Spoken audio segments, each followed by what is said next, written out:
My name is Joseph Hurst. I live in Ankeny, Iowa, and I'm a part of the PMBA program. I currently work as the Director of Sales at Stony Creek Hotels in Johnston, Iowa, and I chose the Iowa State MBA program because it just made perfect sense. About 2 years ago, I started this wonderful program, and I couldn't imagine not having done it. What has helped the most balance work, life, school, has been the people I'm in class with. It's great to go through questions, problems, study for tests, and it just makes the whole class so much easier. As a working professional thinking about doing an MBA program, I get night classes aren't everybody's dream. I get after a long day of work, you may not want to go do more, but it's worth it. You're going to learn a lot, not just from the professors in the program, but from the other students. They come from all walks of life. They are from different age groups. They're from different companies. They're from all kinds of different backgrounds. They've got all kinds of different stories. And after 2 years, I've made some of the best friends I've ever made, learned the most I've ever learned, and I can't imagine what we're going to do after we're done. Success in farming is all about precision and efficiency, ensuring every seed, every drop of water, every nutrient and treatment counts. Terraplex Ag is helping farmers all over Iowa and the Midwest do just that. With precision ag drone technology and support from Terraplex, you'll boost your productivity and make timely and informed decisions, all while reducing your costs and increasing your profit. It's time to revolutionize your farming. Harvest the benefits with Terraplex Ag. Visit TerraplexAg.com.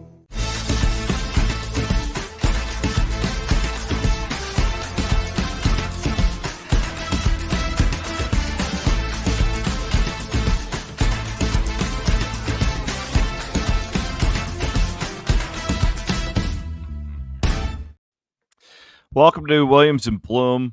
Not a Sunday, as it's Monday night. We are recording this.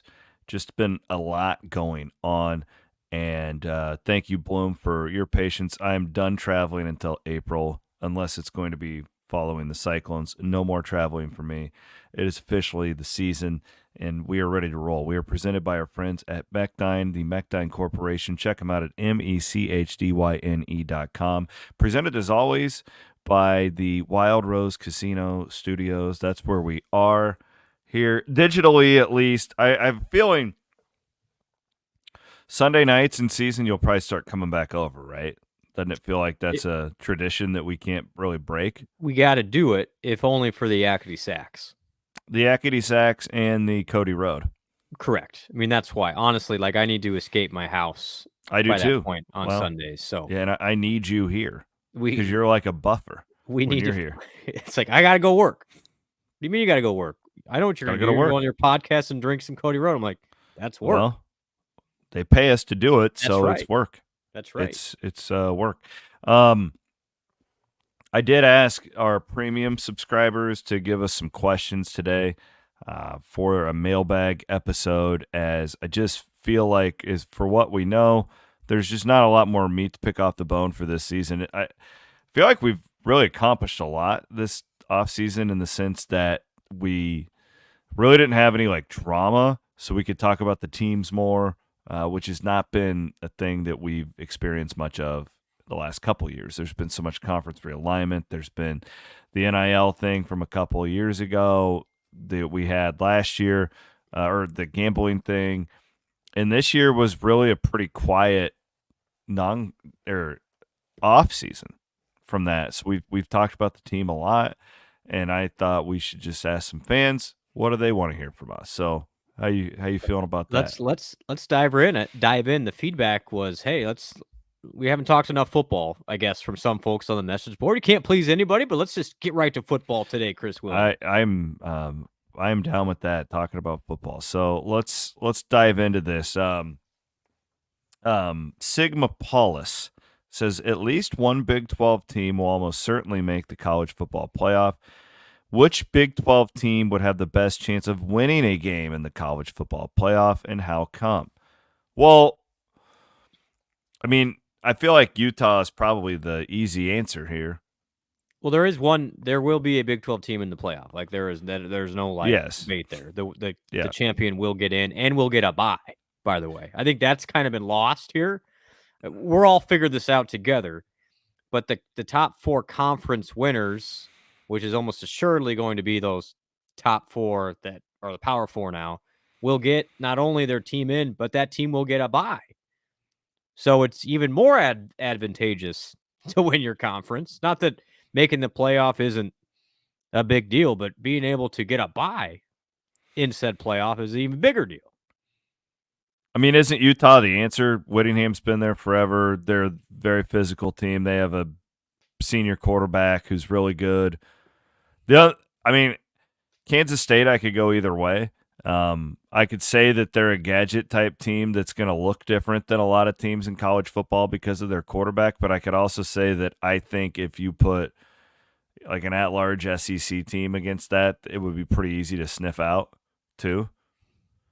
It's so hard to know. I haven't seen any of these teams, so it's hard to say. One of the other questions involved was, who has the best chance, or is anybody at home have a significant advantage? And I think that is where those northern-ish Big 12 schools could very well have a big advantage, Utah included. I'm going to be liberal with my geography here and call Utah a northern-ish school. That would be a rough road trip for an SEC team. And just going west. Yeah, and it's same with Manhattan, same with Ames.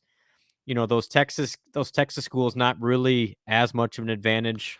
Utah of those two teams has the best home field advantage. It's got to be Utah. Nobody knows that yet, but it's just you're at altitude, you're west, you're a little north, and they've been really good at home.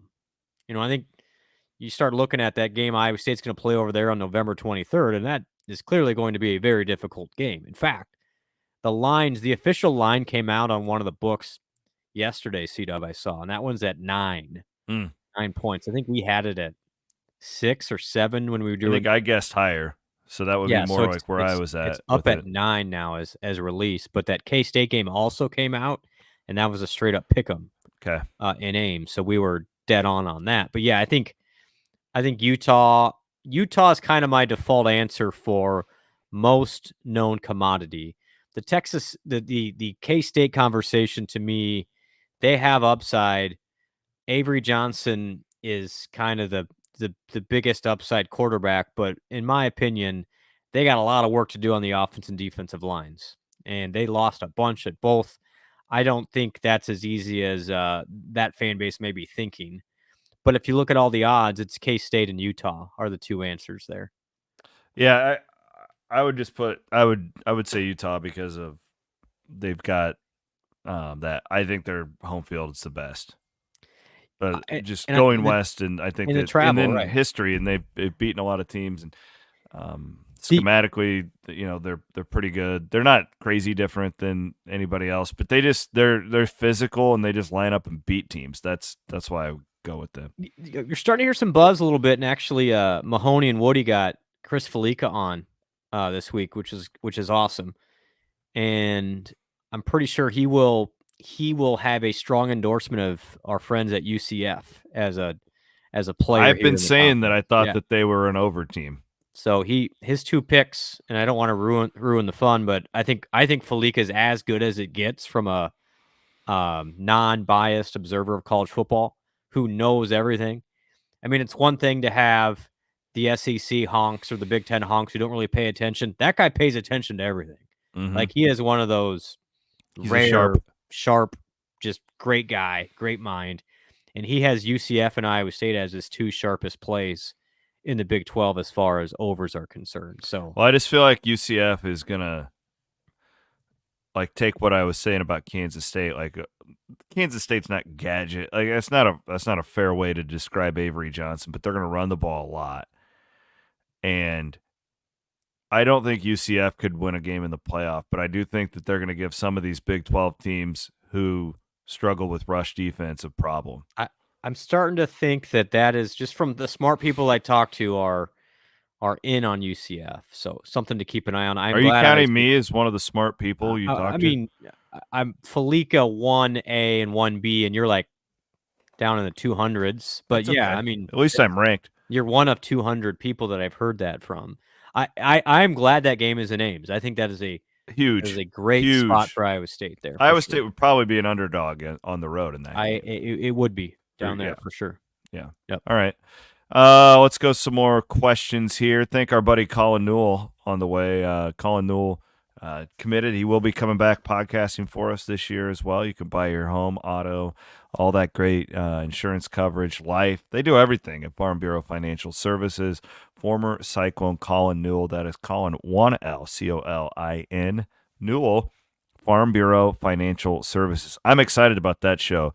I can't make the announcement yet, but it's going to be different than years prior, and I think it's really cool.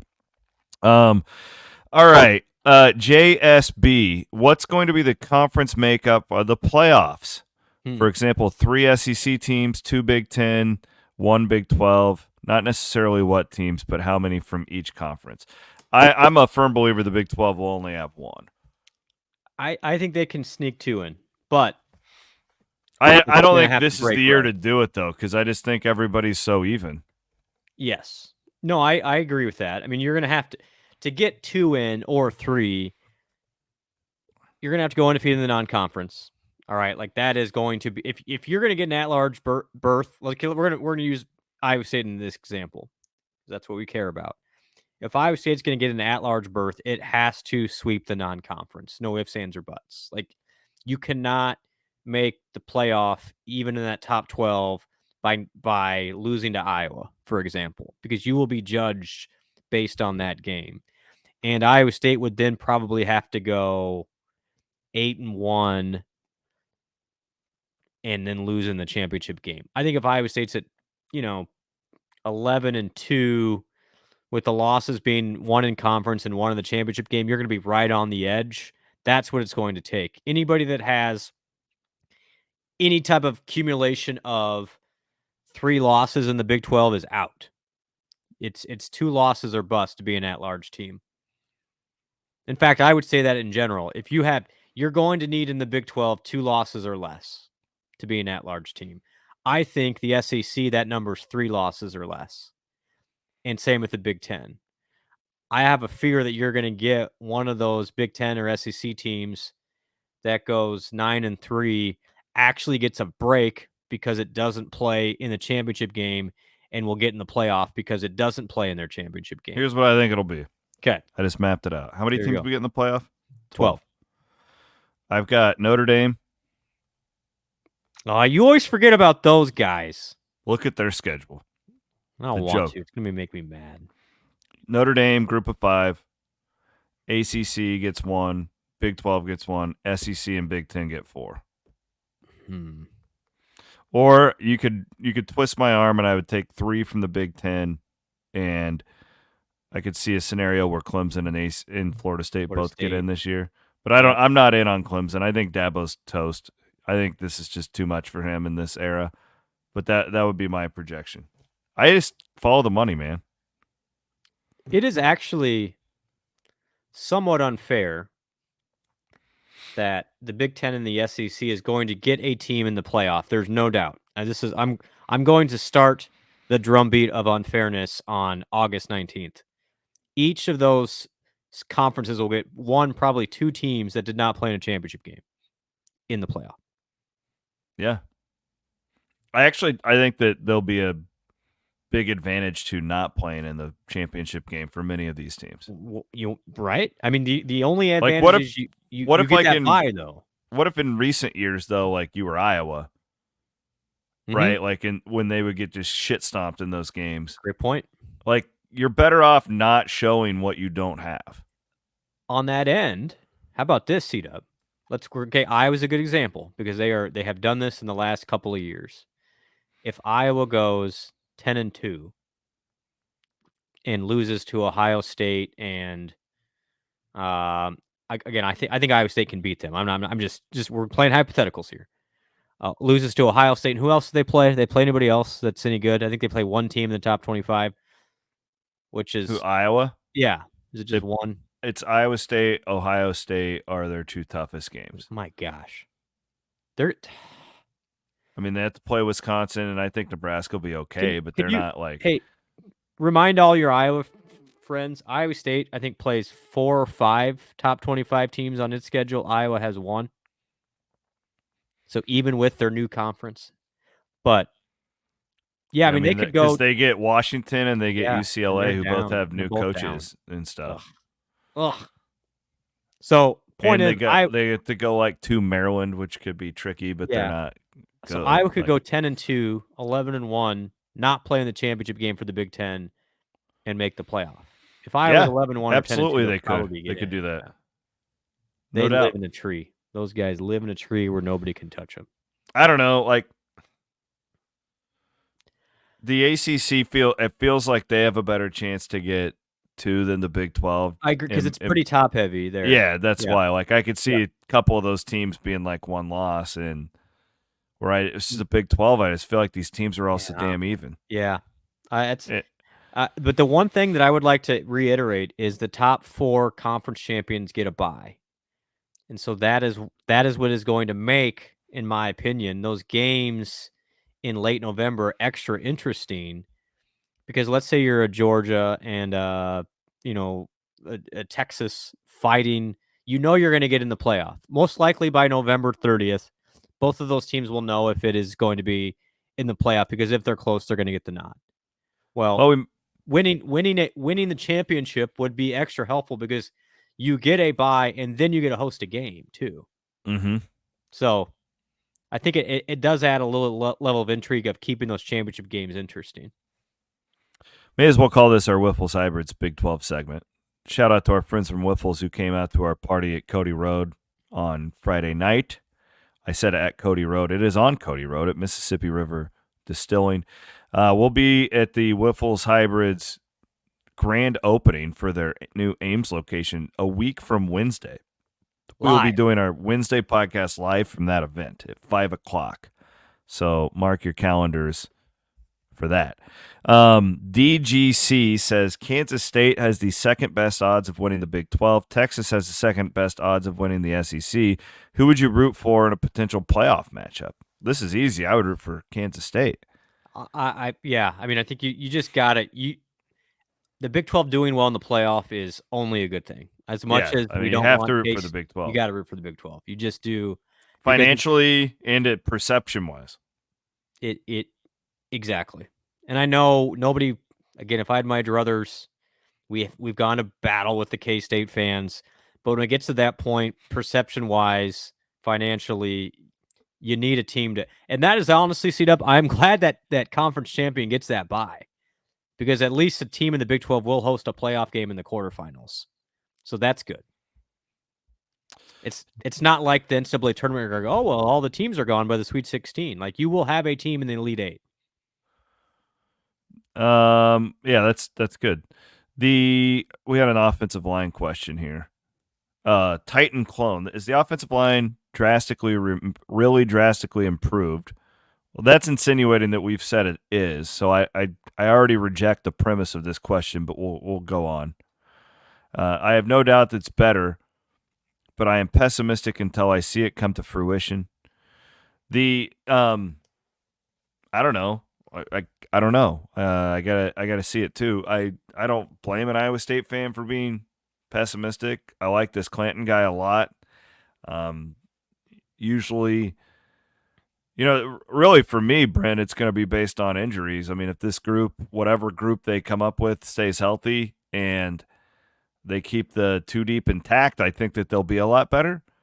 But, it's such a cop-out answer, but I think it's reality. Like, usually seniors and juniors are better as far as offensive linemen goes than freshmen and sophomores, and they got a lot of juniors and seniors that are slotted in there right now. And I have heard that they feel really comfortable going deeper, but it's kind of like the linebackers with me right now. It's like, I'd love all these young players, but I don't really want to see true freshmen on the field if you don't have to, except my guy, Brazina, my tag team partner, future NFL player, Kale, my guy.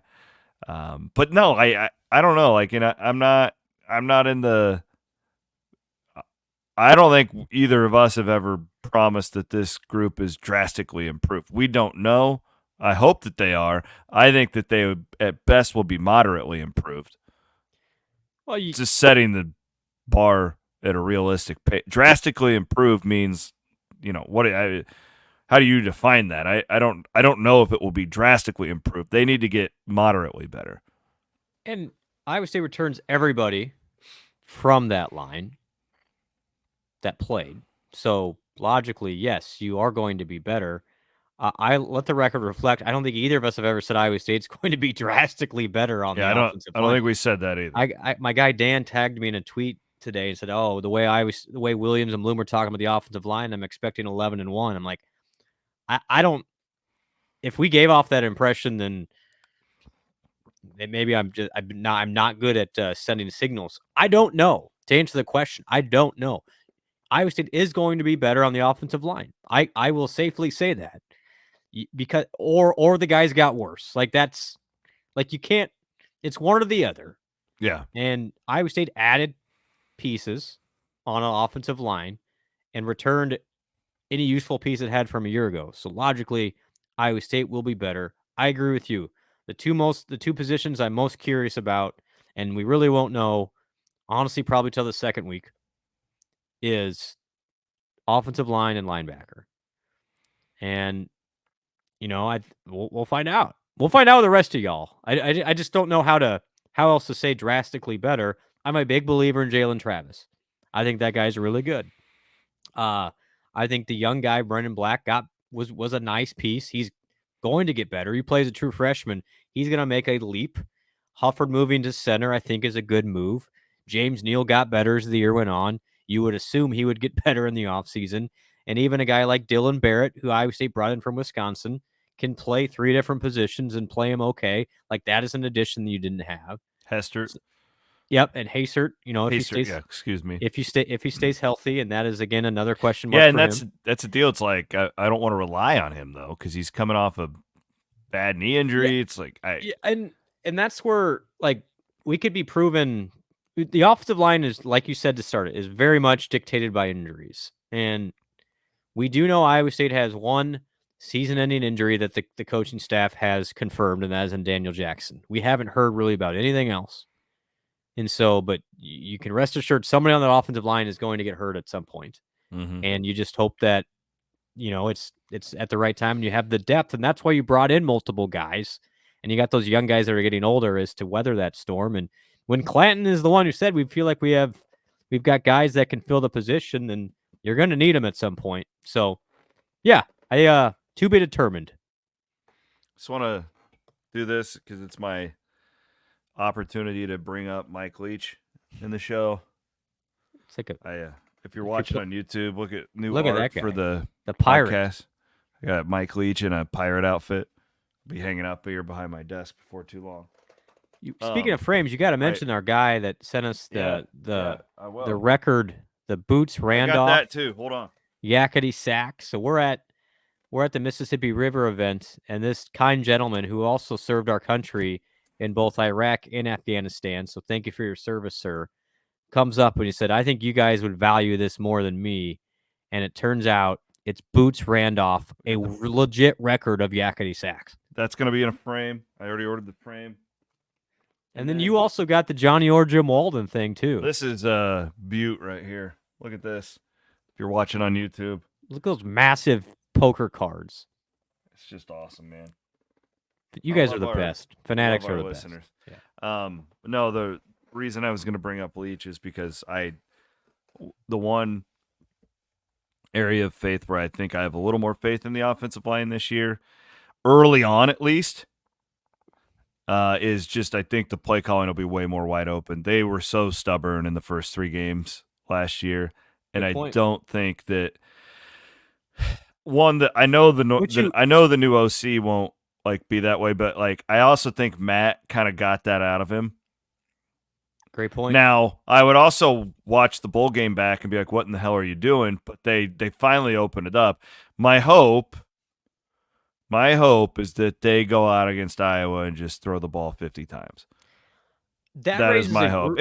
Because it makes it's easier on your line is what I'm saying. So if you do have some deficiencies there, my hope is that the offensive coaching room is not so damn stubborn to just flip the switch like they did last year. I hope they do it earlier if they figure that out. And I don't it wasn't illogical last year because coming into that season, Chris, No, you had no idea about Rocco. You had none. Absolutely. And you did not have a go-to receiver. You had Jalen Noel coming back. You didn't know what you had in Jane Higgins. Ben Bramer had not played a game. You didn't know what you had. And so Iowa State, and you had a new offensive line coach, right, new strength coach. You know, they had a lot of new stuff. Running back, you had a lot of new going on. New offensive coordinator last year too, and Nate. Like I remember talking to a coach at this time last year. Like honestly, we're not sure how we're gonna move the ball yet. Like we don't know. We're gonna try and run it just because less things can go wrong. Where that attitude has shifted, Rocco proved he can throw it 40 times and Iowa State can win. Jaden Higgins and Jalen Noel, I think Iowa State's got two of the better, if not the best, receiving duo in the conference, if not the country. I agree completely. It's not going to get to a point where you're like, well, we can't run the ball. Let's try it again. Iowa State is going to be, I think, a little bit more aggressive early on in the season, which hopefully helps. That is a good point. Now, in a perfect world, against North Dakota, you're running the ball for 8 yards a carry, right? That doesn't matter. That doesn't matter. I'm more. Can I say? I hope that they just go into that Iowa game thinking we're going to throw it 50 times, and then hopefully it opens up the run. I think it will. How about this? Our guy John Walter shared this stat with me when I was talking to him the other day. The Godfather. He said, Bloomy, did you know that in conference games, what do you think Abu Sama averaged per carry in conference games in the Big 12? Probably pretty good after that Kansas State game and the BYU game. Yes. How about this? Everybody? Abu averaged 10 yards per carry in conference play. Jeez, that's crazy. Now, that's a wild stat right there. The Memphis game, not good. Not good at all. And that's what we remember. But I just, maybe the glass is half full for me, but Iowa State did run the ball okay at times last year, like really did. Now, you could say, well, it was snowing in Manhattan, and yes, it was. But look at the BYU game. Look at the Baylor game. Iowa State ran it pretty well. So I think these guys can do it. I really do. But to wrap the conversation, Iowa State's not going to be as stubborn as it has been in the last 4 years running the ball. Thought that was an unfairly framed question. Whatever. Nobody cares. God, we got half these questions are about the offensive line. Here's a fun one for you. Cloner Jams. This is not about fall camp. Would you rather take a deuce at Mickey's on a Friday night? No. Or the tailgating porta potties in the student lot on a 95-degree day? Oh, man. Does Mickey's have doors? Well, now that's why I need to know. Like, honestly, I'm picking the thing I can lock. You're going to go the porta potty? Well, there's nothing I'm more paranoid about if you're in a public stall and you can't lock the door. That is, like, worst nightmare stuff. There's one of those bars, I don't remember which one, where there's just, like, not even doors. Yeah, it's not a door. It's just like a stall. I'm pretty sure. Hey, I love Welch Avenue Station. Shout out to the GOAT. But at times that door was not functional. I mean, and really the game plan is to use neither. Is Welch Avenue Station the greatest bar in history? I'm not arguing against that. Although the last I checked, they didn't have Cody Road, which is a problem. We were going to fix that. That's a small issue for me, but we can deal with that. But yeah, I would prefer neither. But I honestly give me the pot on 95-degree day. I can lock the door. Yeah. Speaking of Welch Avenue Station, you could probably find our guy Chappie there right now. Chappie is more than likely listening to this at Welch Avenue Station. Hey, he has a couple more leads, a couple more people here are listening to the podcast, and they're putting their houses up with Chappie. He's very happy with the response we've got. Andrew Chaplin. I'm ecstatic for Chappie. Look him up. Andrew Chaplin with Hunsiker Realty. Can I also point out that advertising with us works? Just want to say that real quick. I got a text from Chappie, and he was doing an open house, and one of the football coach's spouses stopped by. He thought that was pretty cool. Oh. If you could choose between a Vikings superpower or an Iowa State college football playoff appearance, which would you choose? Cyclone Stunners asked that. A Super Bowl? Is that Super Bowl? He said superpower, but I'm guessing he means a Super Bowl. Yeah. Well, I would choose an Iowa State college football playoff appearance. Yeah, because I know the Vikings would lose, and like Iowa State going to a playoff would be like earth shattering for everybody. It would change the lives of people in Ames. It would I would just be so happy for so many people, you included, and just people who have worked on this, and just I have so many friends in the program, and just the players that I've gotten to know. That is an easy answer for me. I second that. Although I think I might be going to the Vikings-Niners game. Which week is that? It's my birthday weekend. Oh, really? I thought we were going to just sit around and drink all week. I think my lovely wife wanted to do a little vacation for me, so we'll see. Feel free and join. Well, to be honest, I had heard something about this, but nobody ever followed up with me. Well, I think I think she was maybe going to surprise me, but I found out third hand. So anyway, Crystal, don't listen to this. Oh, so shit. Now I just played into it. She won't listen. We're 31 minutes in. That's true. Pope, good one here. This isn't really a question, but he's asking us to consider talking about the annual tradition of Victory Day, which will be this Friday. And then he goes on to commentate on seeing it once and how special it was. You've had the opportunity to be the play-by-play. Are you doing that again this year? I don't believe I have not been asked, so I assume somebody else is doing it. But I did it a couple years, and it is awesome. I agree. I think they need to publicize that thing even more. And if I was in charge of the athletic department, I would actually invite people to go to that. I think it's such a warm-hearted, good feeling. You leave there with the biggest smile ever, and it's cool. Amazing. It's amazing. I know a bunch of people who have had children who have participated in how much it's meant to them. Yes. Young woman from here in town, young girl. I know her family very well. Our buddy Cyclone Hulk on Twitter, his boys have been participants in that. It's a really freaking awesome thing. I hope that even after Matt Campbell's long gone, it'd be cool if that could be a thing that sticks around forever. So I had great chat about that. It reminds me of a story. So the group I sat with at Niang's trivia night, one of them was a dentist in town. And this couple, I don't want to tell their story for them, so I will not mention their names. But they said they were not Iowa State grads, but then they took one of their children to Victory Day because of special needs, and they instantly changed their fandom after that night. They said Campbell and the players went so over and above that they're like, how could we not love this group? And they've been big fans ever since. And that's why it's one of those things. They don't do it for the publicity, but I wish more people found out about it.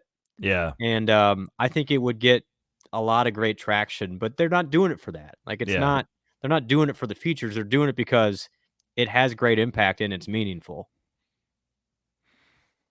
Well said. No, I don't disagree with that at all. Cloner Jams has another one.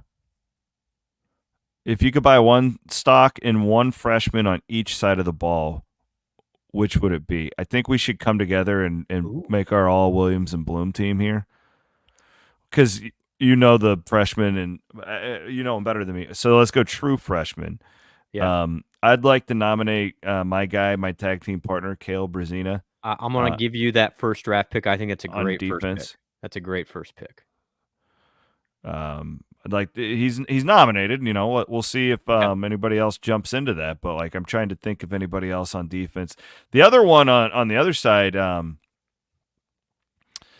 the Overby, the wide receiver Dominic Overby, I feel like would be a good pick. I also think our guy Cooper Alexander, the freshman tight end. I think you nailed the two. Would those really be the two? There. So those are the three, right? Like those are the guys that we would really highlight at this point. Yeah, and there's several others as well. I mean, I've even heard the lowest rated guy in the class was a defensive lineman out of Vegas, Elijah Carnell, who has been awesome. Like complete surprise. So that's The other one, don't know. I'm in love with Bo Goodwin.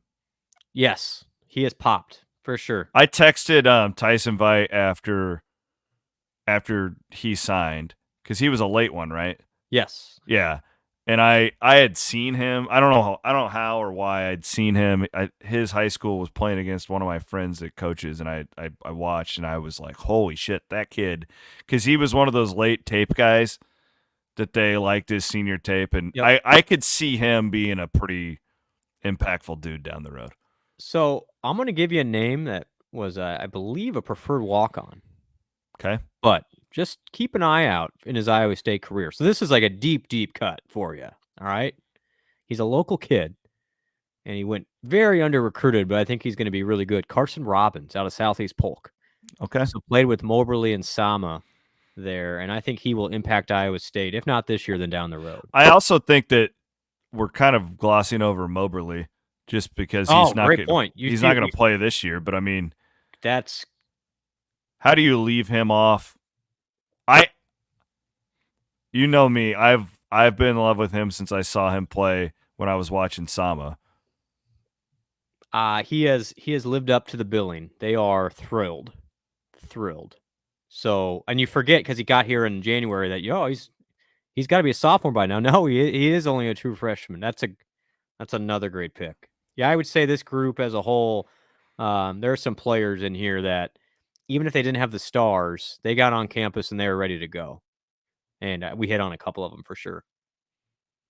Look at us. He asked us to name one on each side, and we just lift off the entire class. I gave him a deep gray shirt walk-on type. I'll go. Quarterbacks are a little harder to hit on. Gun to my head, I'm going Brazina, and I'm going Cooper Alexander.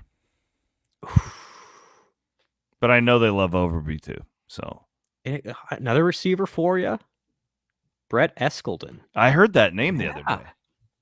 Yeah. See, you just keep throwing guys out. You're making it more difficult. I know. I'm trying to lock it in here. Give me Brazina. You pick on offense. You pick. I gotta go with Alexander. All right. I'm taking the safe. He's safe. Like these tight ends, usually when they're pretty good as freshmen, you know they're going to be good. We haven't even mentioned Dylan Lee yet, but oh God, I forgot about Dylan Lee. I'm saying I'm going to go Cooper Alexander. All right. Cyclone Fanatic Podcast Network. We are in the Wild Rose Casino Studios, as always. Want to thank my friends over at Kelderman Manufacturing. Join us down on the Wednesday of the Cyhawk week. We'll be doing a live show from there. I don't know if Blum will be there. I will be there for sure. I'm efforting. They're having Channel 13's RVTV in town. I'm going to go down and hang out with Kelderman and his group. Looking forward to that. Kelderman.com. Want to thank our friends from Terraplex Ag as well. And also our friends at the Iowa State University Foundation. MoveWhatMatters.com. And you can go and make a gift. I tell this story often, but it meant so much to my family when our buddy Matt made a donation to the Companion Animal Fund at the veterinary medicine in honor of our boy Dirks when he passed away. You can do stuff like that in it, lifelong memories for people. And Blum and I are still we're gonna do that scholarship, by the way. We're gonna give some young journalist a way to cover some road games for the Cyclones. That's something we're gonna lock in with the friends at Iowa State University Foundation. All right, rolling through these questions. We'll probably save a few of these for Wednesday's podcast. Man, you guys really have a hard time staying on topic with these questions. I said only fall camp. We got what's your favorite bar? Here's an interesting one, and we'll bring the We Will Collective into it, Blum. All right. Estimate the size of Iowa State's fan base. How much would every fan in the fan base need to give We Will on average to put us near the top of the Big 12 and NIL? He also says top 10 nationally. I think that would probably be impossible because the fan base just isn't big enough. But what about that, Blum? Yeah, so let's play some math here. So I believe there are somewhere around 275,000 living alumni. And that's not to mention there are a lot of fans out there, and we're taking them all, everybody, that you didn't have to go to Iowa State to be a fan. Like, I think that's a bit of a misnomer. Yes, we can make fun of that other school for being Walmart fans, but truth is we'll take them all, and everybody's support matters, including purchasing that Ames lager. So the number to get in the top of the Big 12 for NIL, so let's just do total. I think you've got 3 to 4 schools spending around $12 to $13 million in NIL right now. And this is before the compensation piece. So again, if I could get to 10, I would be thrilled. This year we did 5, everybody. All right. And we have C-Dub. This is where we can still grow. And I keep telling you all, we have about 1,700 people that give every month. Or on that number needs to be like 5,000. It's got to get there, right? Like, can we do that? And we've had another like 4,000 folks give like a gift at some point this year. So our numbers are okay, but okay, if we want to get to, and I believe Simon asked this question, you might have to do the math for me. So if the goal is $10 million, okay, let's just make it a flat number. I would love to get to $10 million this year. That would be awesome. And we need how many people giving, let's say our average gift C-Dub is $50 per month. All right, so let's do this. We're going to get out the calculator. We got 10 million, and we're going to divide that by 50, divide that by 12. Yeah, give me my Yakety Sax. Yeah, we're going to need a lot. I mean, we would need, you're talking about probably literally double what we have now. So 5,000, 6,000, 7,000 people that are giving even, $10 a month, $25 a month. And I think we can get there, right? Like, there are 61,500 people in there. I would love the feedback from some of you folks. Honestly, like, be honest with me, because it's going to transition at some point and we need to know this info. Why aren't you supporting NIL if you're not right now, even at $10 per month? Because I've heard a lot of people say, well, I was against it. I dipped my toe and I'm good with it. I've had others say we're not doing it. But quite honestly, we've got K-State, and I shared this at our event. K-State is spending more on one basketball player than we are on our entire roster. And Iowa State's probably going to beat them anyway. That's not the point. You can't keep it up that way. Mm-hmm. And so I'd encourage you all to, again, Simon gave me the soapbox, so I'm on it, but you can't have enough right now. We need more. We just do. And we're worried about it come December 1, when all these football players, and they're still very young, are available, and not only can collectives pay them, but then the schools are going to be maxing out at the 20 million as well, at least in the SEC and the Big Ten. And so we're at the point where we need to double our membership, honestly. Like, I need to double the amount of people that donate in order for Iowa State to be in the top half of the Big 12. I think we can do it, though. Like, I really think we can do it. And keep buying the Ames Lager. Like, it's out everywhere now. Like, go find it. Get prepared for Saturday. I think this is going to be a special year, guys. But I'm just a little bit nervous at the moment of, are we going to have enough to keep these great cores together and keep Iowa State plugging away? And I'm an optimist, so I want to be optimistic. But we need more. Honestly, we need more right now. Boz Clone wants to know the starting linebackers. So it's Brazina, it's Bacon. And then it gets interesting because who's playing what? McLaughlin. Brazina, it's Sam. Yeah, McLaughlin's there too. I think there's a little bit of, I'm not going to speak out of turn here, but I think there are a couple linebackers that are dealing with some nagging stuff. Nothing season ending. Yeah. Cooper Ebel's right there. Jack Sadowski, who has had Ebel and Sadowski. It'll be one of those two. It'll be one of those two. Sadowski's had a great offseason. He's one who's really benefited from the strength and conditioning. I think he's really taken to the new linebacking coach. And then people forget about him, but Zach Lovett has gotten better. And he was more of, I would say, a gadget player last year on third downs, but he's gotten bigger. He's becoming more of an every down guy. And so you got an option there. And I'm probably forgetting somebody, but even a Jacob Ellis had some spot duty at times. So I think there's numbers there, C-Dub. It's just I don't know who it's going to be. It's Bacon. I'd say Bacon, Brzezina, and McLaughlin, when healthy, are the three ones that I'm most confident in. But your starters are Brzezina, Bacon, and Ebel. Would be my projection. I would say if the game is played on Saturday, that would be it. Just projection. What struck me, and I was again talking to a pretty smart guy this weekend, and nothing against Gary Vaughn, but Vaughn was 5'10", 220 pounds. Like, look at Brzezina and Sadowski. Like, those are big fellas. Look at Ebel. I mean, we're talking 6'3", 6'4", 240, 245, 250. Bacon's 6'3", 250. And so you got bigger guys. So I do think it lends an interesting question of where does that safety star position play? The Freelers, the Coopers, the Verdones are really big linebackers. And so in this exercise, you almost need to consider them as a linebacker as well. Last question of the night. Arrow Clone 08. Blum, what episode of Game of Thrones are you on, and what's your reaction? Oh my gosh, thank you. This is my favorite question. Have you gotten to the one yet? I hope my guy on the message board says this is just jibber jabber. Yes, I am past the red wedding. Oh my god. Stunned. I couldn't keep going. I was stunned. I texted Jacqueline, who's my Game of Thrones text mate. And I said, Jacqueline, I don't smoke, but I need a cigarette right now.